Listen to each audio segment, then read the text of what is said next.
राज्यातील एमएचसीईटी परीक्षेच्या निकालावर आता मोठे प्रश्न उपस्थित झालेले आहेत। काँग्रेस नेते सचिन सावंत यांनी गंभीर आरोप करत सीईटी परीक्षेमध्ये मोठा घोटाळा झाल्याची शक्यता व्यक्त केलेली आहे। 10वी-12वी मध्ये अत्यंत कमी गुण मिळालेल्या विद्यार्थ्यांना सीईटी मध्ये तब्बल 100% कसे मिळाले असा सवाल त्यांनी केलेला आहे। काही विद्यार्थ्यांना गणितामध्ये नापास होऊनही सीईटी मध्ये टॉप रँक मिळाल्याचा दावा करण्यात आलाय।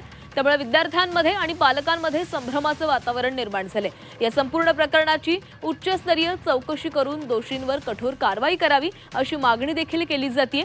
उच्च व तंत्र शिक्षण मंत्री चंद्रकांत पाटील यांनी यावर स्पष्ट उत्तर द्यावं असंही सावंत म्हणालेले आहेत। नीट पेपर फुटीनंतर आता एमएचसीईटी वरही संशय व्यक्त होत असल्यानं राज्यभरामध्ये खळबळ उडालेली आहे।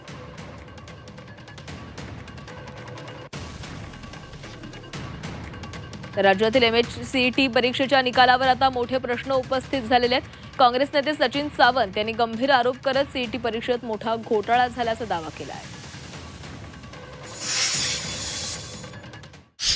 एमएचसीईटीचा 2025-26च्या टॉपर्सची यादी ही सीईटी कमिशनने जाहीर केलेली आहे आणि त्या टॉप 20 मधील विद्यार्थ्यांच्या परफॉर्मन्सचा अभ्यास केला तर 100% मार्क मिळवणाऱ्या या विद्यार्थ्यांमधील काही विद्यार्थ्यांना 10वीच्या फिजिक्स केमिस्ट्री मॅथ्स आणि 12वीच्या फिजिक्स केमिस्ट्री मॅथ्स मध्ये 40 ते 45% मार्क मिळालेले आहेत। मग 40 ते 45% गुण मिळवणारा विद्यार्थी हा 100% मार्क मिळू कसा शकतो याचं उत्तर आता राज्याचे उच्च शिक्षण मंत्री चंद्रकांत पाटीलजींनी दिलं पाहिजे।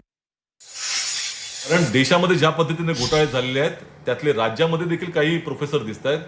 तुमच्याही कार्यकालामध्ये महाराष्ट्राच्या सीईटी मध्ये घोटाळा झाला असल्याचं शक्यता नाकारता येणार नाही।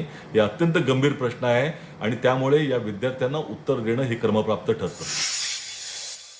निश्चितपणे आम्ही निरसन करू। या परीक्षा अतिशय पारदर्शी पद्धतीने संपन्न झालेल्या आहेत। कुठलाही किंतु परंतु नाही।